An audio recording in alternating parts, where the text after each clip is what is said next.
And this is why AI is something that is not always the greatest thing. AI is great for efficiency. However, AI is not great for bringing in new creations. If one relies only on the existing creations that AI has, how can one experience the divine creations? Your Holy Spirit wants to bring forth new creations into Earth. How can you bring them in with AI? You must connect to the divine.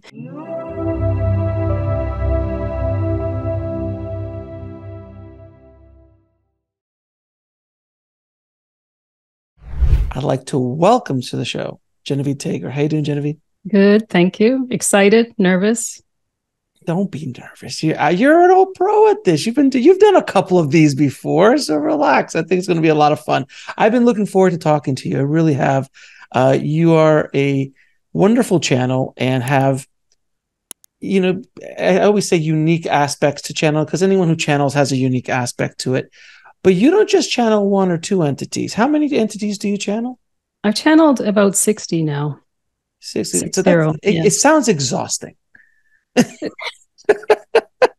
It's actually fun. I've always liked variety. So it is fun to get to know different. I've always felt that they were friends, like they were my best friends, which is interesting.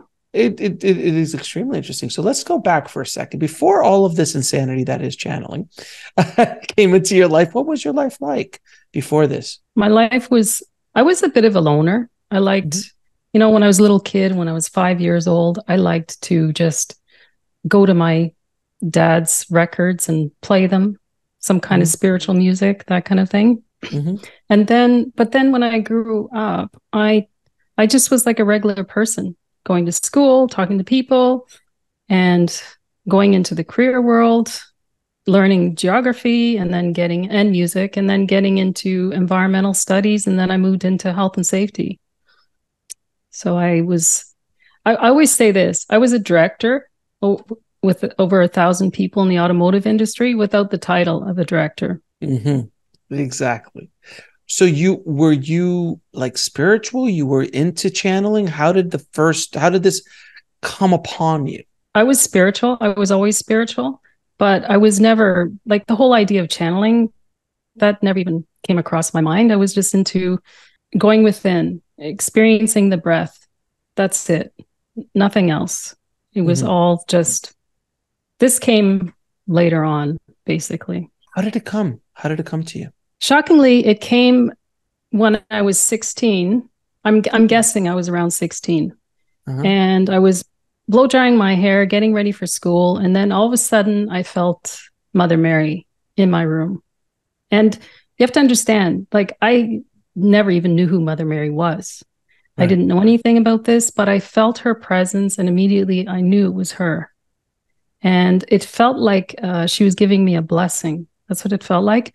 Almost like an initiation. And I ended up immediately going down on my knees and going in prayer. And the funny thing is, it was like I knew her. Yet I had never, it's like if you were brought up, I don't know, brought up some other belief system and you never ever heard of Mother Mary.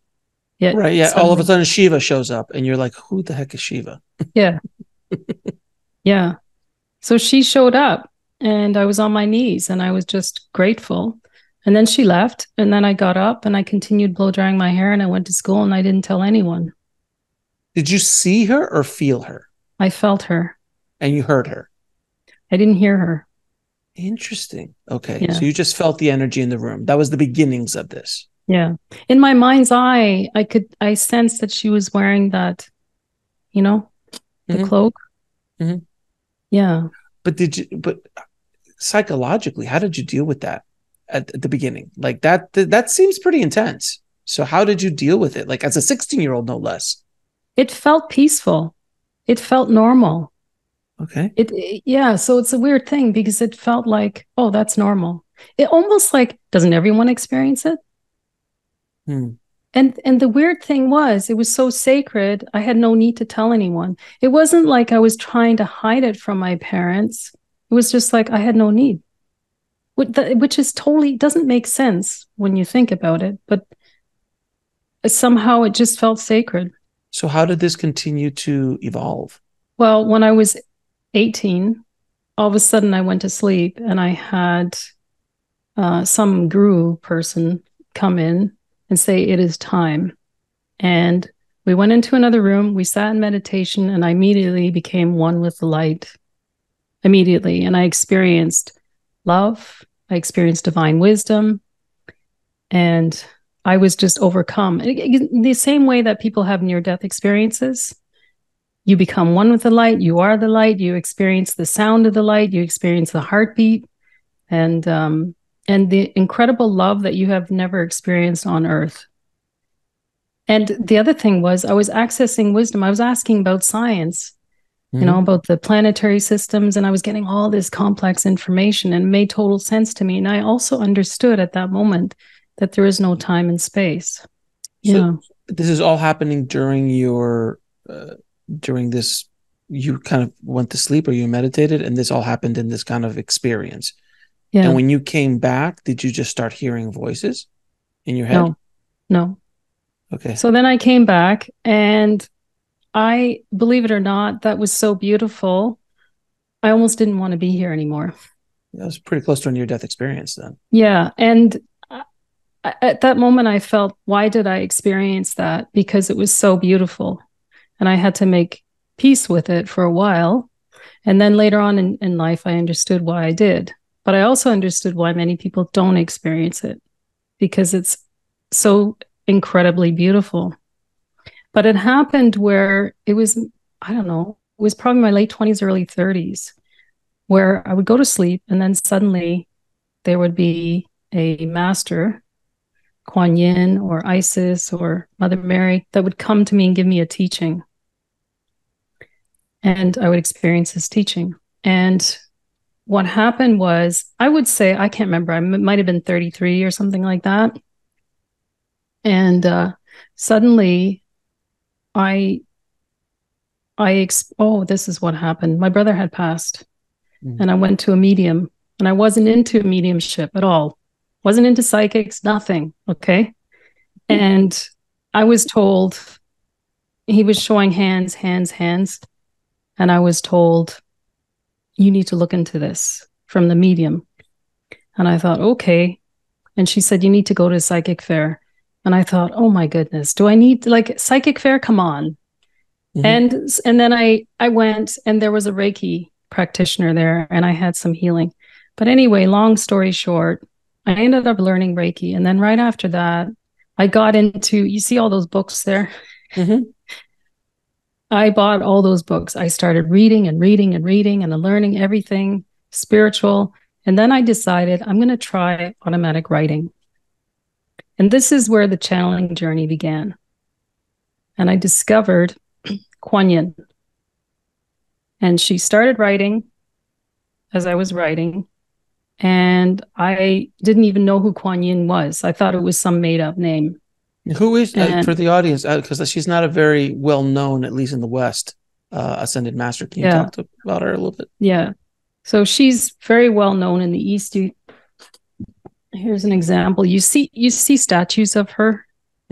She's on an elephant there. She's often presented in green, made of green stone, and so Emerald. She's very, she's a compassionate Ascended Master, and she vows that she's here to help humanity, and will stay helping humanity until they have all risen. Those are the words I hear her say right now. But she's kind of like, she's revered just as much as Buddha is revered. Yeah. Okay. So she's quite famous in the East. So she came in and started helping you write. She did. Yeah. When you were automatic writing, when you started that, again, voices hadn't come in yet into your mind. It was still just letting the pen flow. So it's interesting that you say voices, because I've never had voices come into the mind.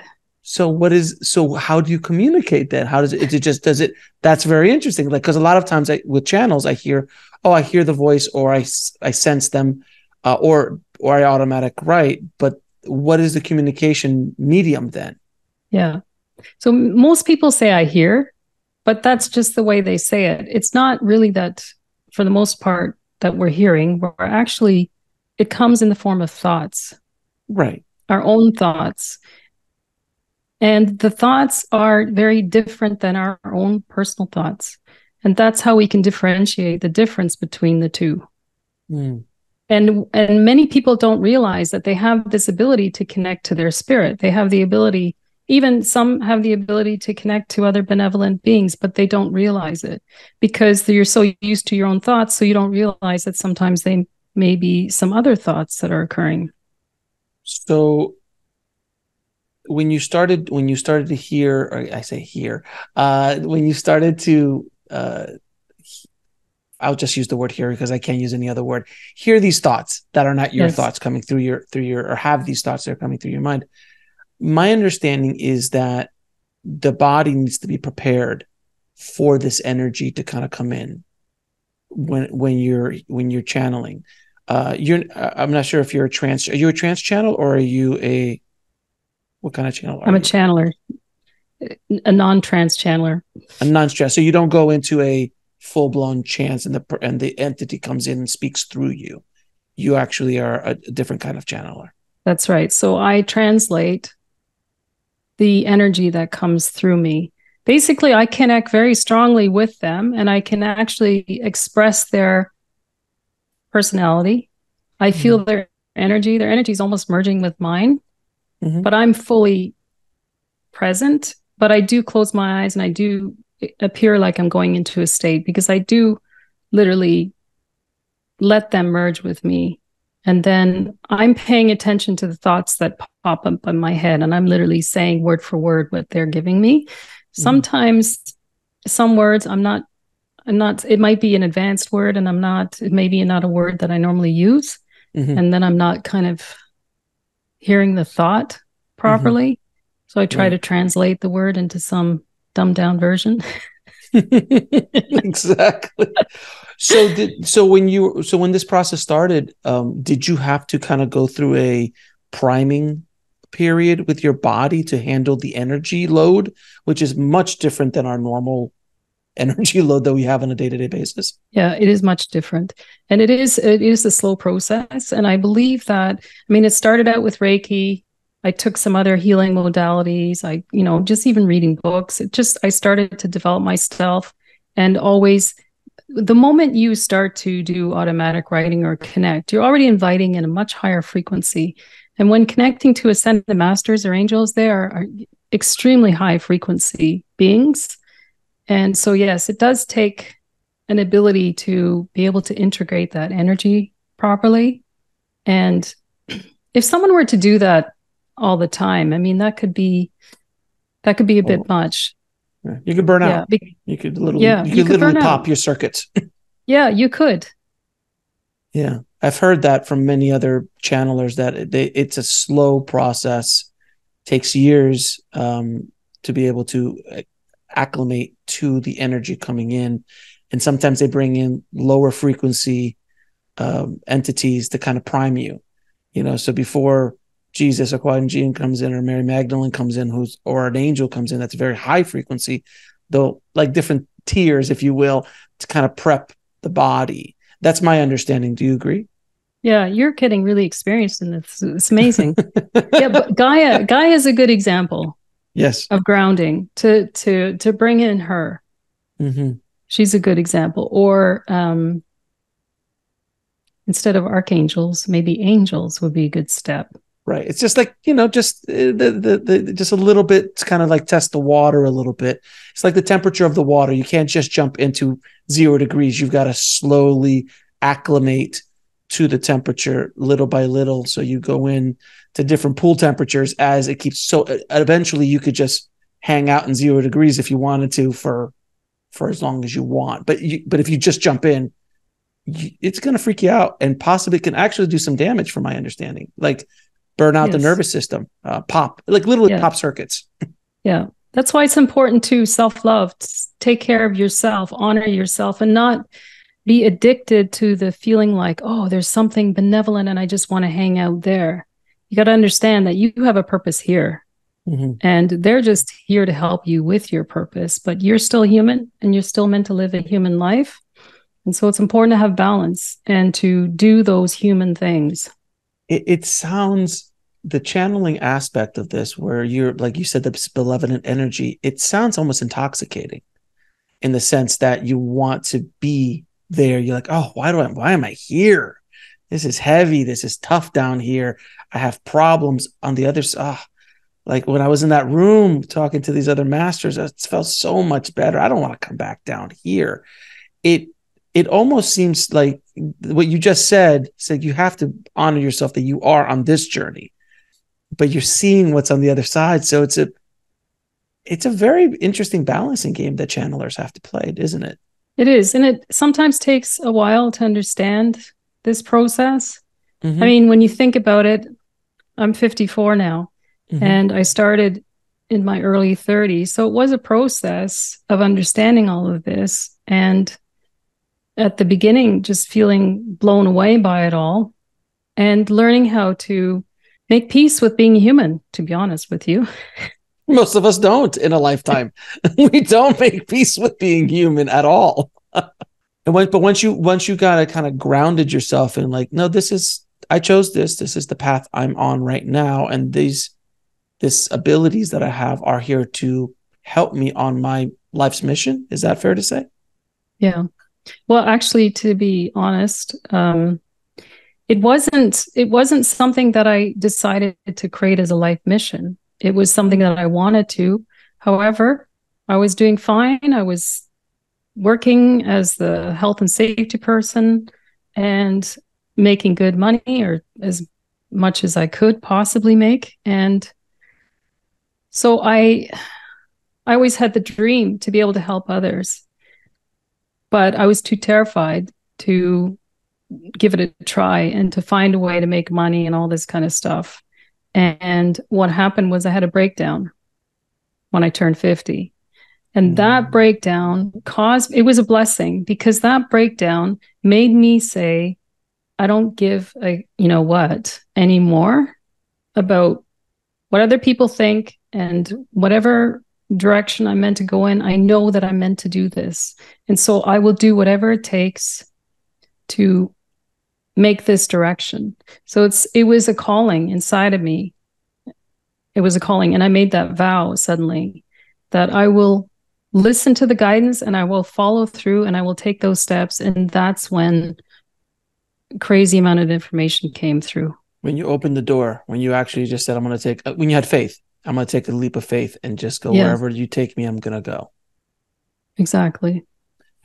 And so this is very interesting too, because again, I've spoken to so many different channelers over the years that it is terrifying it's not terrifying, the work or the ability can be at the beginning, but generally speaking, you kind of get into the groove.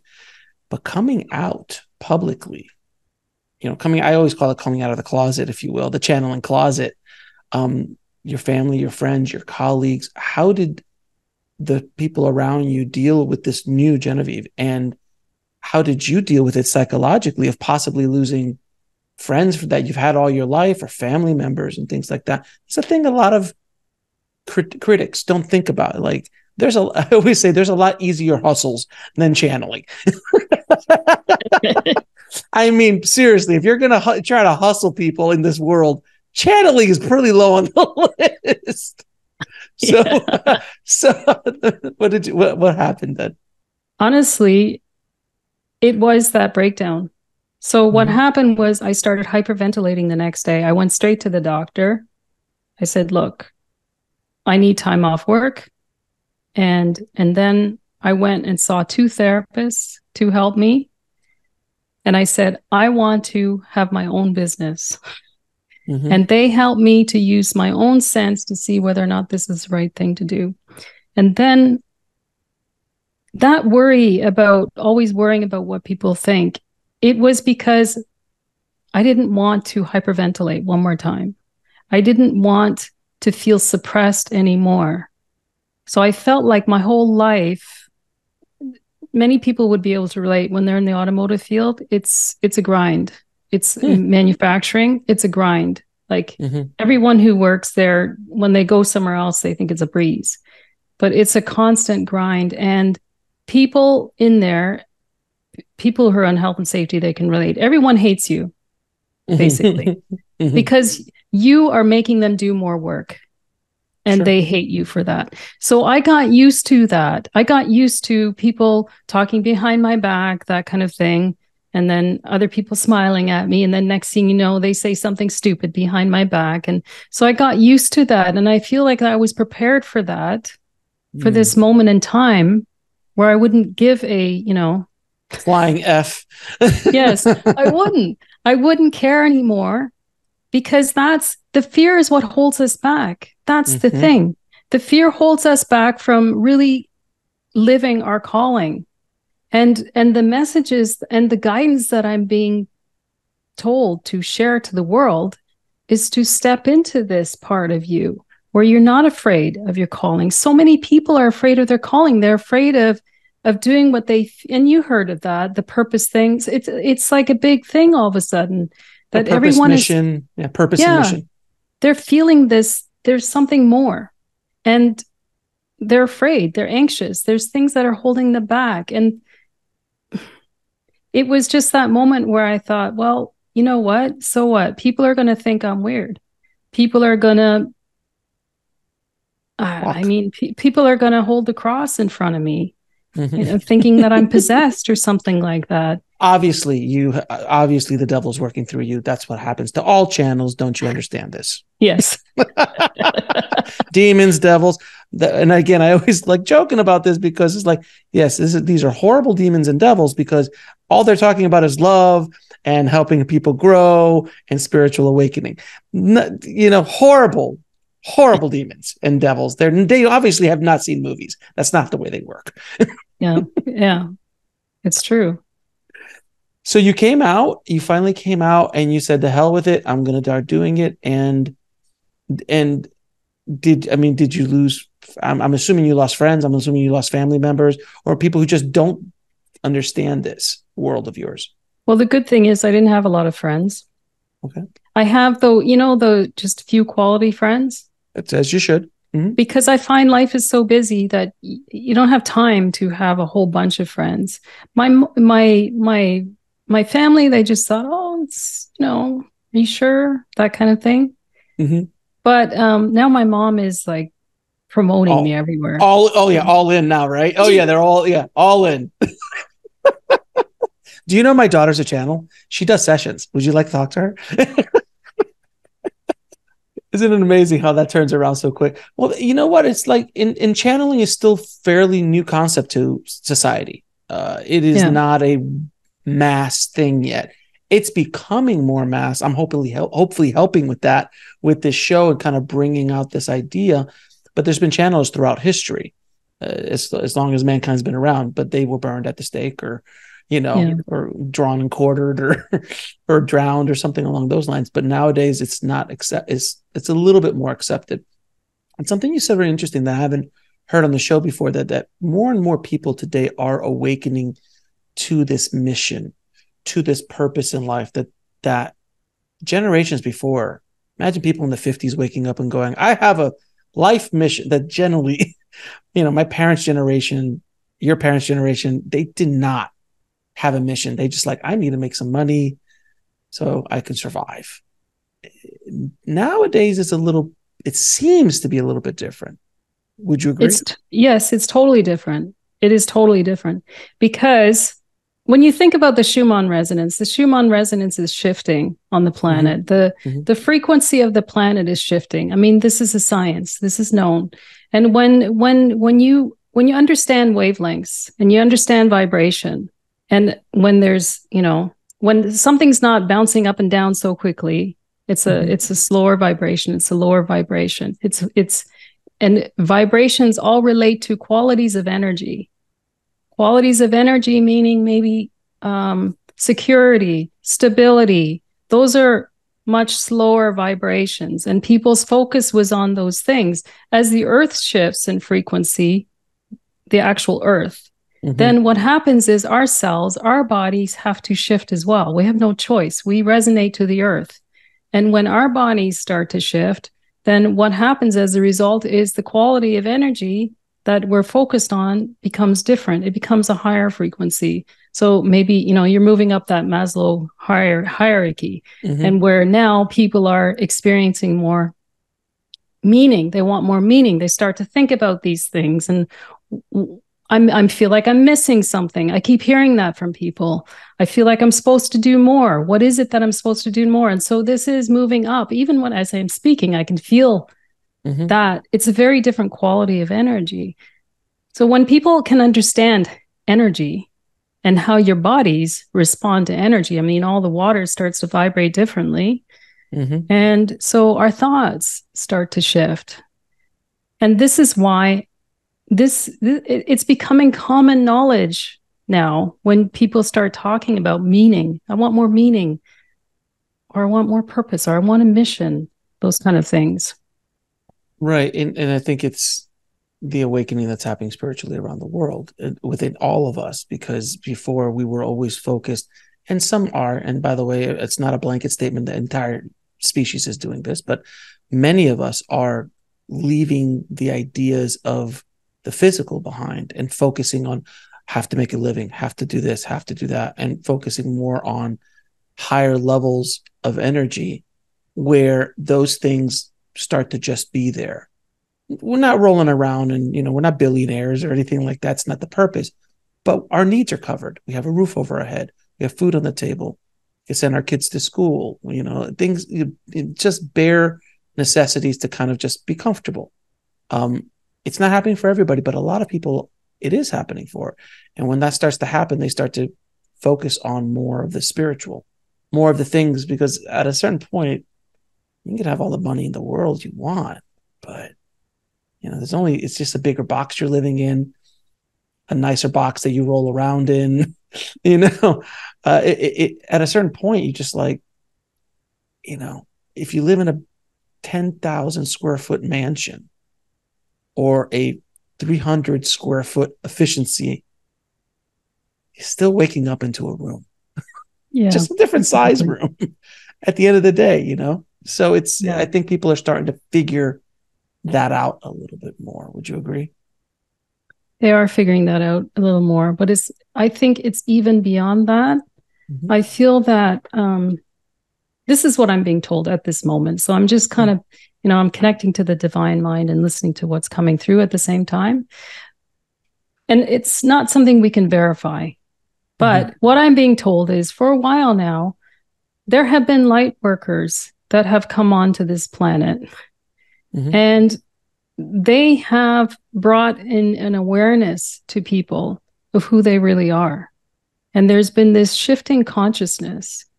And in preparation, so I'm literally it's coming through me, okay? So in preparation for the children that are coming on the planet, and then when I say the children, I'm not talking about this generation, I'm talking about like 2 generations before. The children that were coming in the 60s, in the 70s, 80s, and it started to exponentially shift into the 80s. These children that were coming in, they were coming in awakened, and they were coming in wanting to know more, yet the parents were not aware of these things at all. And so the light workers that are from the older generation, they were coming in and they were slowly awakening these parents, basically slowly awakening humanity in preparation for these children that are now in their 20s and 30s and some 40s. And now it's a conglomerate of like highly awakened people. And now they're kind of thinking, now what do I do with this? Because there wasn't any schooling that teaches you, what do you do with this? What do you do with this awareness of energy? What do you do with this? I understand that I have a spirit. What do I do? Do I connect? How do I connect with it? And so this is what the awareness slowly started with light workers. And literally, it's still coming through me. This awareness slowly comes about just energy itself, the basics back in the day. understanding vibration, understanding color, understanding sound, and understanding that there is more than just the physical body. But now what's happening is there is this overall understanding of this. And now there is this awakening as to what do I do with this now? So it's not just, even though I mentioned the Maslow hierarchy of needs, it's not just that. It's also that there has been this literal awakening over the ages. And now the awakening is going to the next level.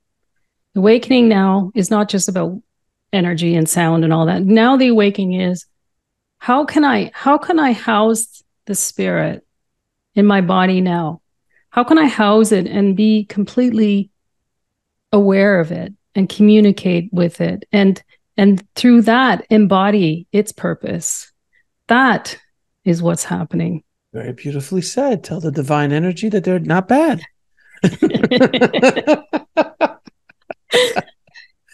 So let me ask you, so you have already started channeling a little bit with some of these questions. Do you want to, I heard earlier before we started that there was somebody who wanted to come through you to kind of say a few things. Do you mind bringing her in? And can you explain to everybody again how you bring them in and how you come out? And will different entities just show up and start talking? Can I ask questions? All these things. So Mary Magdalene's going to come, maybe Athena, I'm not sure, but Mary Magdalene's going to come. Okay. And I basically just close my eyes. I often place my hand on my higher heart area just so that I can feel still grounded and connected to that.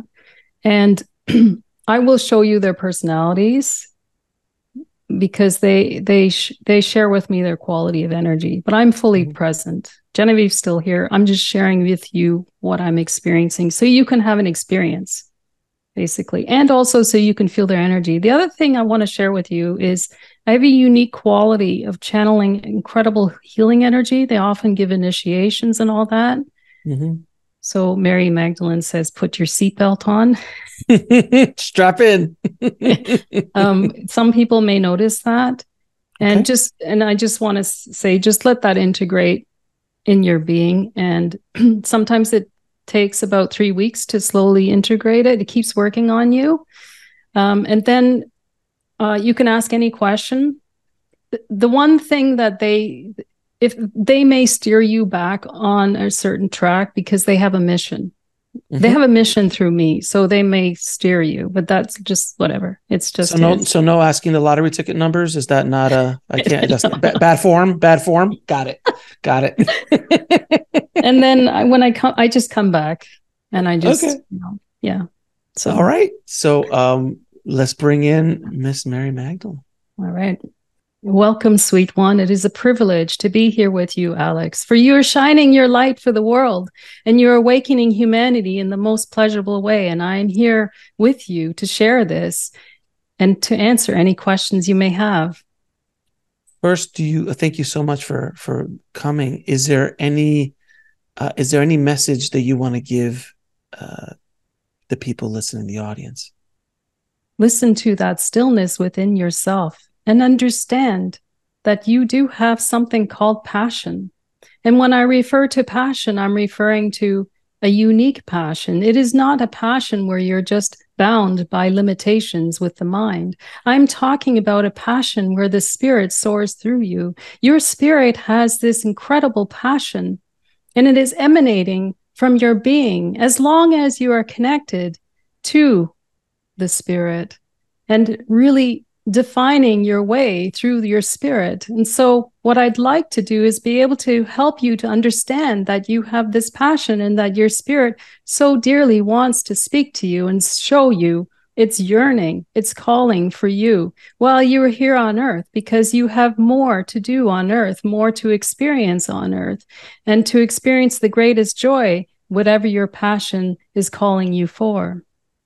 Thank you for that. I have a question that I get from the audience a lot, and so many of us here in Earth struggle with it. How do you overcome addiction in a lifetime? This is a brilliant question. First of all, addiction is occurring in the memory of the cellular. Your cells are the ones who are telling your body that you need more and that you're lacking something inside of you. And when you can understand this, then you can know, how is it that I can address the cells inside of myself? How can I address this memory? For this memory is not what you may think it is. This memory does not necessarily stem from this current life. This memory may be coming from an ancestral time, or it may be coming from a past time, or it may be coming from a collective consciousness, you see. So this memory inside of you is telling you something, that it is frightened of something, it is scared of something, it is terrified of something. And in order to alleviate this terror, then a substance, addiction, is what gives it a soothing, so to say. And so how does one address this need for soothing? The only way to address it is to become the observer of that experience within the cellular memory, to become the observer of the thought that occurs, the experience that the body is telling yourself. What is your body saying when you're experiencing this type of yearning? Is it experiencing some form of fear or terror? And you may not even be aware that your body responds in this way. But there is a way to be able to understand this. And when you can understand this, then you can address this situation. And when I say address, I do not mean psychologically address, because although psychology is very useful, it is also important to understand that when you're addressing some time from a time that did not happen in this lifetime, then how can you psychologically address something? And so your body needs to shift, and you need to develop new neural pathways for your system. And so the benevolent beings are here to assist you, or the divine is here to assist you, whichever way you prefer, to be able to transmute, to be able to shift this frequency of these neural pathways so that you can then align with that which you so desire. And the desire that one has is the desire for soothing. And so in order to have soothing, one must address that part of the body that is having the fear. What is being taken away from you when you think of those experiences? When maybe you are frightened in front of someone and you don't know why, and your body is shaking, and so you go for that substance to give yourself some easing, some soothing. What is being taken away from you? Do you feel like you're being choked? Do you feel like your voice is being taken away from you? What is it that is going on with your body? Because it may not be logical. Trust me, most times it is not logical, because you may not have experienced it in this lifetime. And so the goal is to be the observer and to understand that which your body is saying. Your body is a great barometer to tell you what is going on with you. And when you can become the observer and acknowledge, I feel like I'm being choked, I feel like I'm being tortured, I feel unsafe, I feel like I don't have a voice, whatever it is. And when you can get specific enough to understand what your body is saying, that is when you can have transmutation occurring. And so when you place the observer notes indicating what is going on, then you can invite what it is that you truly want in your life. I want a voice. I want to have freedom. I want to experience joy. I want freedom of expression, whatever it is that you want.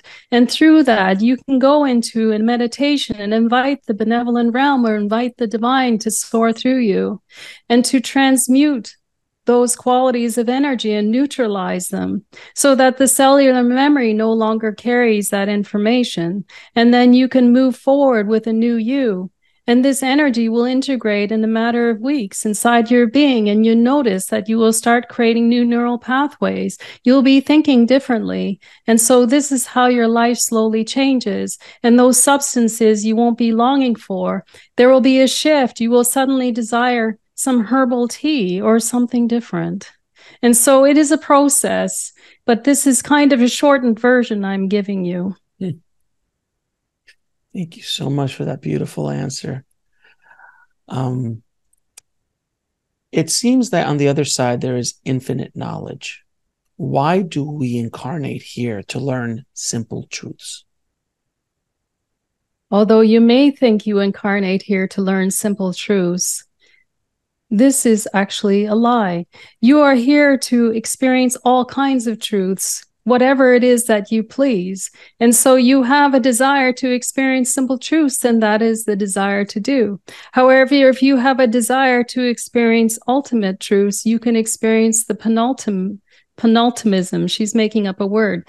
So you can experience a variety of truths as much as you please, because you are the one who has the ability to connect with the unlimited mind, the divine mind. You have access to unlimited potential, but this need not mean that you must access unlimited potential. However, I am just kiboshing the idea that humanity is here to experience simple truths, because that has been this so-called lie where one is thinking that they are here to experience limited truths, because humanity has been in such a low vibration for eons that one thinks that that is just the way life is. However, humanity is awakening.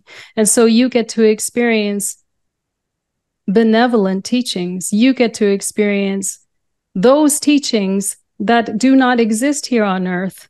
And this is why AI is something that is not always the greatest thing. AI is great for efficiency. However, AI is not great for bringing in new creations. If one relies only on the existing creations that AI has, how can one experience the divine creations? Your Holy Spirit wants to bring forth new creations into Earth. How can you bring them in with AI? You must connect to the divine mind, who has all the information that you so yearn for and you can receive. And so it is up to you. It is up to humanity as to how much they want to receive. All they need to do is place their antenna up on high, and they can experience the greatest union with the divine and experience that which your heart so yearns for. There's a term that has been thrown around, vacation lives. Can you better define what a vacation life is, where a soul comes just to kind of relax? It seems like they have everything and they just not as much struggle as others, and maybe are born into a very wealthy environment and vacation all their lives. But, we see some of these people, not saying that they don't have problems, but it seems a lot different than someone born poor in a country that has little options, maybe with illness, maybe to an abusive family. Do you see the difference? So can you explain the concept of vacation lives a little bit more? Vacation life can be also a limited life. A vacation life can also be an unawakened being, a being who is just living the status quo and is living the materialistic life, who is experiencing some beautiful things, though, and they may be slightly awakened. They may be experiencing the Buddha consciousness. They may be experiencing the peace within nature, and that is a beautiful thing. However, there are some vacationers, so to say, who are not awakened, who are not experiencing the Buddha state consciousness, who are experiencing life as is on status quo. And so they are not gifted, so to say, as some people may be thinking. They are not blessed as some people may be thinking that they are. No, there are some of them, unfortunately, lost souls. Lost because they have lost their connection to the Holy Spirit. The Holy Spirit, the spirit that exists within them. They have lost their passionate heart. They have lost the connection to who they really are. See, they were created in the likeness and the image of the divine. They meaning their spirit, not the human body. Their spirit was created in the likeness and image of the divine, and the divine is a creator, and the divine has a voice, and the divine wants to experience life. And so your spirit is that which wants to experience life and surge with new creations, because the divine is the creator and wants to keep birthing. And as such, your spirit, created in the likeness and image of it, wants to birth and keep creating. And when I say birth, I don't mean birthing more bodies. I mean birthing creations, birthing those things that do not exist here on earth, birthing those new ideas, exploring with them, letting them explode and be able to create new avenues in this world. And so those are the awakened ones. Those are the ones who are living a great vacation, but they're exploring and they're they're experiencing great joy on their vacation, because when one is experiencing work, so to say, in that glory of the divine, then one is not working, one is playing. And this is the ultimate type of life that one can experience, is the play in the divine, the play in earth. Because when you are here on earth, you get to experience your greatest treasures. You get to materialize those creations in a physical reality, which is the most beautiful thing one can ever do. And this is why you yearn to come here to earth, is to be able to bring forth your divine creations and create from the Holy of Holies. That is what you are here for. And so it is an illusion to think that one is having a vacation and one is so lucky. No, because when you think about those people, they are lonely and they get bored and they want to find one thing after another to do, just to pass time and have some sort of fun. But they're not experiencing bliss. And bliss is the key thing that I am talking about. Because when you are connected to the Holy Spirit, when you're connected to that divine source, then you are experiencing bliss. Because you want to pinch your cheeks, because you're so excited about the expansion that is occurring inside of your auric field. Because when you bring forth these creations, your aura keeps expanding and expanding and expanding onto this whole planet. And more people get to experience this expansion. And then more people get to experience this bliss within inside of themselves. And so we act like a mirror for each other. And the world is then playing in a playbox, sandbox. They're playing in, everyone's playing in a sandbox. And that is the real vacation. And Mary, do you have any final words for our audience? Invite yourself to think about the concept of pinching your cheeks. Because when you can know that you have the possibility to pinch your cheeks, then you're going to think again. You're going to think about your life and you're going to think, what is it that I can do to be able to realize that I can live that day where I can pinch my cheeks and wonder how great this world is? Because this is why you are here, and I am here to help humanity to pinch their cheeks. And know that if you are not pinching your cheeks, then you can move towards that direction. And so the trick is to know that you can, not to just believe, but to know that you can. And when you align with the knowing of the divine, knowing that the divine can give you this, then you will be pinching your cheeks. Thank you. That was beautiful. Thank you so much for that. How are you feeling? Good. I'm feeling warm. Yeah, a lot of energy flying through you. Yeah, there was a lot of energy. She was getting a little passionate there. Yeah, so I saw that. Yeah, so I could feel I was worried about the mic because she was getting louder, and I thought, oh. This is perfectly fine. Now, one thing that came to me while we were having that session is, one question I get asked a lot is, the Ascended Masters are generally known as male. They get a lot of the press, a lot of male Ascended Masters. So, the usual suspects, Buddha, Jesus, Saint Germain, so many others.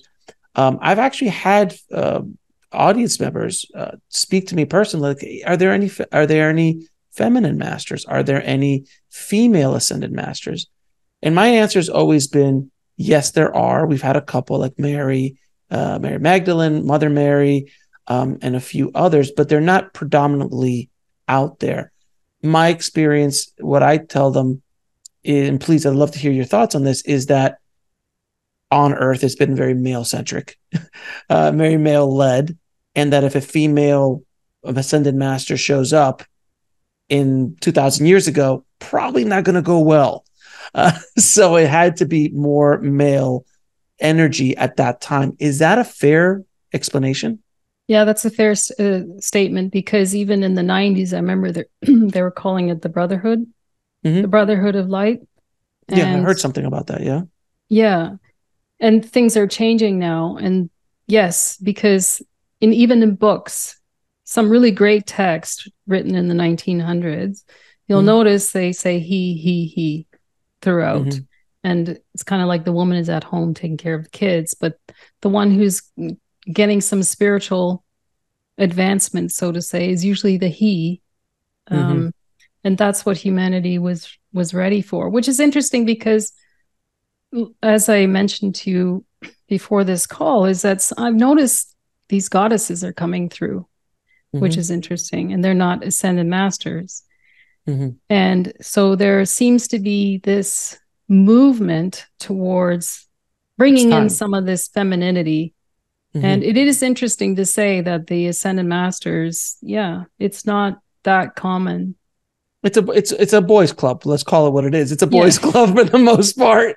But there have been a handful. The Ascended Master we were just speaking about, King Jin, forgive me.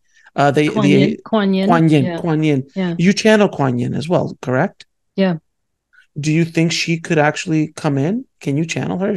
Would she be available to? Because I've never had her on the show. Oh, so she can come. I would love that energy to kind of come in. She's so different, by the way. Okay. She's so different. Yeah. So you're going to notice. It's kind of fascinating to see. Okay. All right. Welcome, Alex, sweet one. How may I be of service to you? Thank you so much for coming.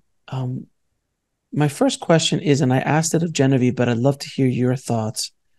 Why hasn't there been more feminine or female ascended masters throughout history? This is a question I get from my female-centric audience many, many times. We are laughing with you as we speak this because we'd like to tell you that there are many ascended masters. There are so many that you can't even count them. However, who has been invoked over the years? Of course, it has been the males, because the males are the ones that men could relate to. Males were the ones that men honored as bringing valid truth. Because, as you know, in humanity, women were not regarded, unfortunately, as very truthful. They did not trust them. They thought that they were dumb. And so why is it that humanity could only bring forth the male ascended masters? It is because they thought men were smart. Unfortunately, it is as basic as that. And so now humanity is shifting, as you know, and there's been a movement towards women. There's been a movement towards awakening humanity, towards the understanding of equality. And with equality comes a new generation. And this is why, unfortunately, but it was fortunate in a way, because men could bring forth these ascended masters who were male. Women could bring forth these ascended masters that were male, and they could bring the wisdom and the love and the great teachings that they brought. And so it gave them great comfort to know the truth that existed from these male ascended masters, and they could confirm and be reassured that this information was true. And so this is why humanity has invited in the male ascended masters. What can we do to stop the greed that could easily end our civilization? That is a simple answer, my friend. Very, very simple answer. Being awake. Being awake of one's thoughts. You see, humanity has been asleep. They've been a slumber. They haven't experienced what's going on in their mind. They have understood the illusion that their limited mind is the one that is the great almighty. They have been under the illusion for eons that the brain is the one that creates the most magnificent things. And so this is the great lie. And when the mind is creating the most magnificent things, this is where greed ensues. And so now is the time to become aware of your thoughts, so to say. And when you're aware of your thoughts, you can understand how fear-based they are. Greed occurs because of fear. Greed occurs because one is afraid of something. One is afraid of losing something. One is afraid of not having the security. One is afraid of not having something as a result. So with this fear, one has greed. One is yearning. It is an addiction. As we talked about previously, it is so well tied with your previous question. And so how does one shift from greed to abundance. One must align with this beautiful divine will, because in understanding divine will, you experience abundance. When you experience the abundance flowing through you, as you can do right now, experience that energy flowing through you right now. Know that you are inseparate from it. And this energy, when you understand the qualities of this energy from the divine, you understand it has an intelligence. You understand that it has love. And you understand it has great joy inside of it. And so you understand that it has a power. And through this, you know that this is coming through you. This is part of you. You are inseparate from it. And when you realize this and place your awareness on this, this is when you can receive divine answers. This is when you can understand or differentiate the difference between illusion and reality. And so the tide has turned where one must now understand what is true reality. This is the place where we must question ourselves. Are we understanding what true reality is? If anything is in the thoughts other than wisdom and love and power, then it is an illusion. And so this is where greed goes. Because when you understand that you are living in abundance at all times, then there is no need for greed. When the cup runneth full, then there is no need to fill the cup. And so this is how one must do this. To piggyback on that last question about greed, so I get this question all the time, and I just love to hear your thoughts about souls who are born into wealthy environments. What are their purpose? Because wealth has been so demonized in the West, specifically as like, oh, if you're wealthy, you're greedy. If you're wealthy, you're obviously evil. You screwed someone over. All this kind of myth that's been created around wealth. And certainly that is true in some aspects, but not in all aspects. So I'd love to hear your thoughts on why souls are brought into the wealthy environment and this whole idea of wealth being a negative thing or an evil or greedy thing. When one puts down the word of wealth and feels like it is a bad thing, then this person who is feeling this is the one who is afraid. They are the ones who must ask, what is one afraid of? Because when you live in abundance, you get to experience abundance of everything. You get to experience abundance of joy, abundance of wealth, and so forth. And when beings are born into wealth, what is their purpose is the main question you have asked. Well, purposes are very individualized. And so it is not easy to say what is their purpose, because each person is an individual, a unique identity. They have their own unique spirit and they have their own unique desires. And so although they were born into wealth, they could be doing all kinds of things depending on the person. Maybe their purpose is to be a Buddha-like nature, as Mary Magdalene had talked about. Maybe their purpose is to help humanity not starve. Maybe their purpose is to spread joy to the world. Maybe their purpose is to help children live better lives. Maybe their purpose is to help the oceans. Maybe their purpose is to awaken humanity to the spirit within. Maybe their purpose is to play in the sand. What I'm trying to say is their purpose is no different than anyone else's purpose. And yes, there is an advantage that they have wealth. However, those who do not have wealth, many of them have an ability to also achieve wealth. And yes, you are right to say that there are some on earth who will not be able to achieve wealth. And that is the case for sure. However, what I'm trying to say is that there are some who can achieve wealth, and in fact, many who can. And there is a unique identity within everyone. And so the purpose is dependent upon what their passionate heart is saying, what their calling is, what their spirit wants them to create on this earth, because we are all divine creators. So we have the ability to create. And so this is the key thing, is to be able to tap into that wisdom that your spirit is calling for you. what is so uniquely you. Even you have drives inside of yourself, my friend. And so those drives inside of you are keep stirring inside of you saying, I want to do this. I know one day, one day, one day. And so that is your spirit calling you, asking you, hey, why not try this? Why not bring forth these creations here on earth? And so that is your spirit talking to you. How can we, with the world the way it is right now, a lot of people see a lot of negative in the world, a lot of, quote unquote, bad things happening in the world. How can we defeat evil without harming ourselves? You must be intuitively connected to me because I am the one to answer such a question.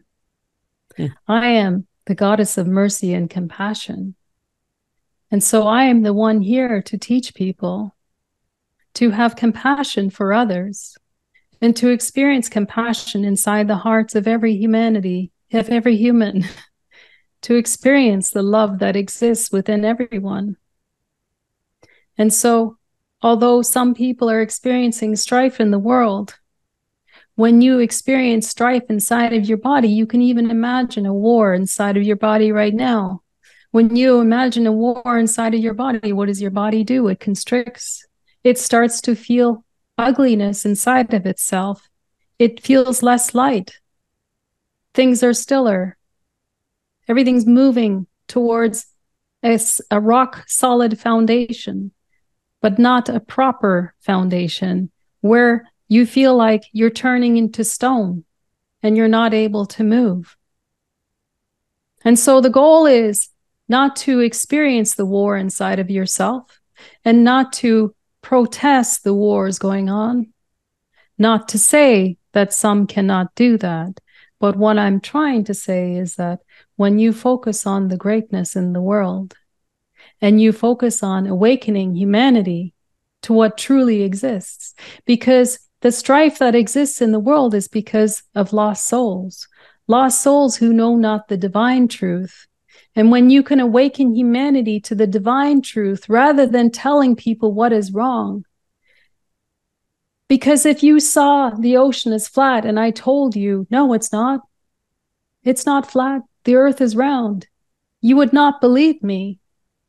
And so the same goes when someone is experiencing strife and fighting against something. You cannot prove them wrong.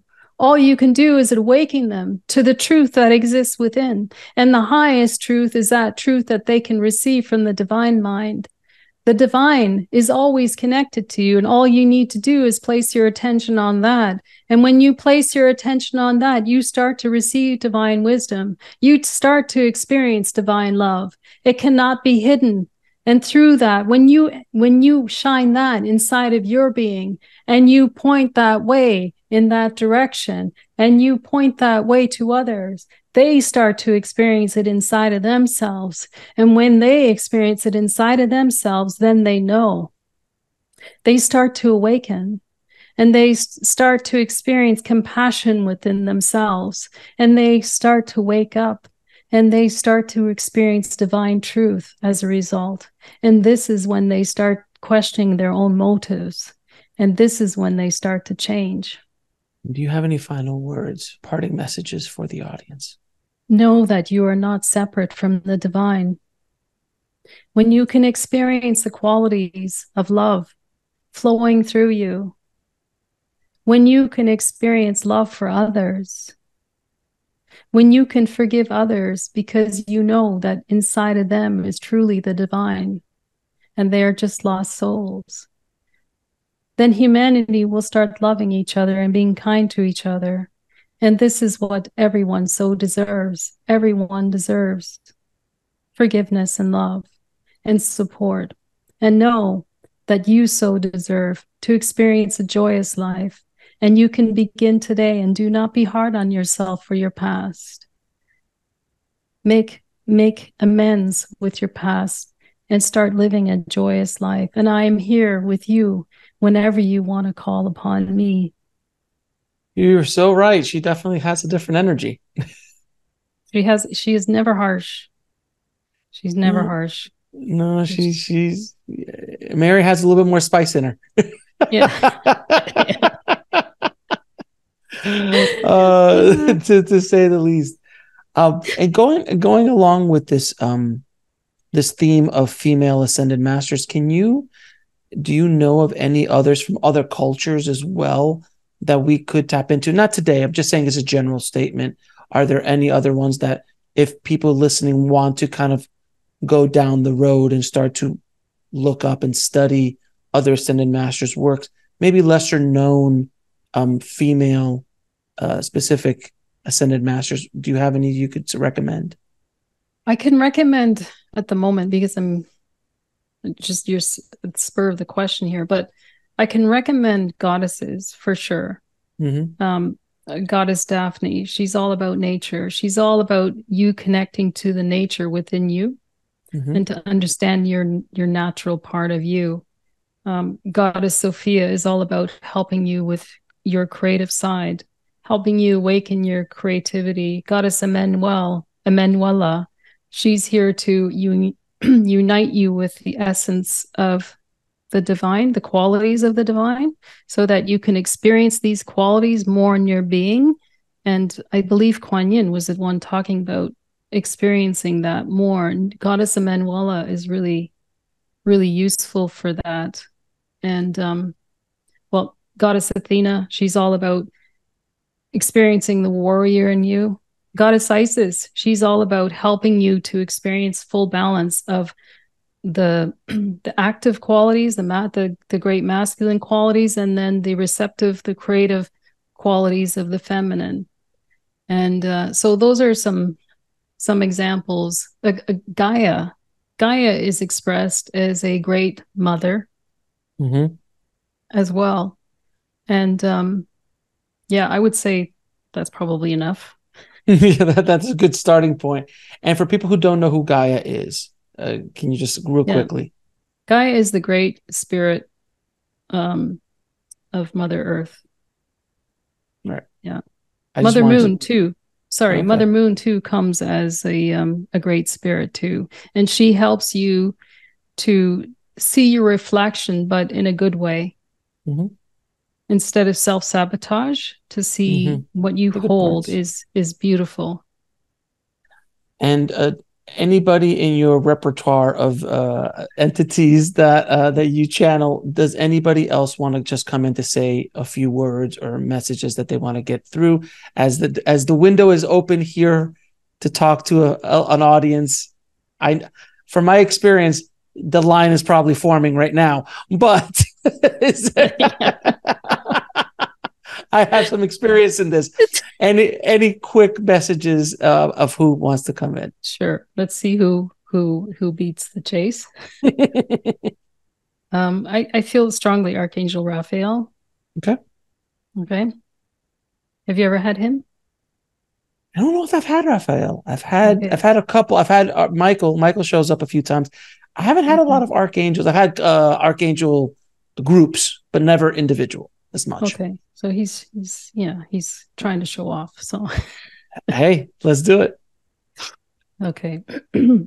Welcome everyone. I am here because I want to further this topic that we're all discussing. And it's all about awakening, but it's also about healing. And so I am bringing my healing energy. But when I talk about healing energy, I'm not just talking about the physical realm, because so many have been focused on the physical realm over the years. But what I'm talking about is that part of you where you want to reconnect to your spirit, where you want to reconnect to that which you truly are. And when you can invite that part of you in, then of course you can heal physically. You can heal those wounds inside of yourself. And through healing those wounds inside of yourself, you can experience a great opening, and some pains and aches that may have existed in your body may suddenly be transformed. And so I'm inviting you to bring forth that energy of the healing energy, because the divine is full of this healing energy. This healing energy is soaring through you at all times. And when you can awaken to the understanding that this energy is pure, that this energy is whole, and this energy can bring you back to wholeness. And when you can go back to wholeness, this is when you can experience your divine wholeness. And so allow yourself to experience this energy. Allow yourself to call upon the wisdom of myself. I can teach you some things that you might not know. I can help you see past illusions. Invite me in to help you see past illusions, because it is unfortunately this sweet limited mind of yours that is experiencing so many illusions and believing so many thoughts. And when you can unbelieve those thoughts, this is when you can return to wholeness and experience wholeness. And so this is what I'm welcoming all of you to do. And with that, you can also invite Elephant Spirit to come in, because Elephant Spirit is the one to also help you to return to wholeness and put back all the pieces together so you can experience the wholeness while you are here embodied on earth. Invite your spirit here on earth. Invite this to come into your entire aura, to experience the greatness that you are, and to let your mind be healed. Let your mind be purified. Imagine that I am placing purification water all through your mind and reorienting your mind towards great abundance towards the divine truth of all that is. And so this is what you so deserve. And this is not just what you deserve, but you are so ready for. And so I'm here to welcome this into your energy as we speak. And with that, I give you my greatest honor and thank you. Beautiful. Beautiful. Now, I won't keep abusing you. So let me, because I could be here all day, and I'm sure there is a line forming as we speak. Yeah. I know, because he was even introducing Elephant Spirit as we're coming. So it's like, but I'm going to ask you a few questions to ask all of my guests. What is your definition of living a fulfilled life? Embodying your spirit. When you can embody your spirit, you can listen to it and you can bring forth its power, and you can really follow through on its passions and live those passionate steps, so to say. If you had a chance to go in a time machine and go back in time and talk to little Genevieve, what would you say to her? What advice would you give her? Don't be afraid, and stand in your power and do what you feel called to do. And when you can align with the divine will, and let the will flow through you, then you can do anything. How do you define God? All that is. And what is the ultimate purpose of life? To awaken to your spirit, to be able to return home and experience your greatest pleasures. And where can people find out more about you and the amazing work you're doing in the world? You can find out about me on my website, liveatransformativelife.com, or you can type GenevieveTaeger.com. And I'm also on Instagram, Genevieve.Taeger. And I have a book, and my book you can go to through my website or through Amazon. And do you have any parting messages for the audience? Yes. I believe that you have an amazing ability to be all that you want to be in this world. You really do. And the only thing that holds us back are our beliefs. And if you can really awaken to the power that exists and then embrace that power, because once you experience that power of the spirit, you're going to be afraid of it. And being able to embrace it and do it anyway, that's the key thing. And I know that you can do it, and you're meant to. So go and do it. My dear, thank you so much. This has been such a wonderful and transformative conversation, and I really do truly hope it helps the audience and people listening. So I appreciate you and the amazing work you're doing. So thank you so much. Thank you so much. Thanks for watching. Click on one of the videos below to continue your journey, and don't forget to subscribe.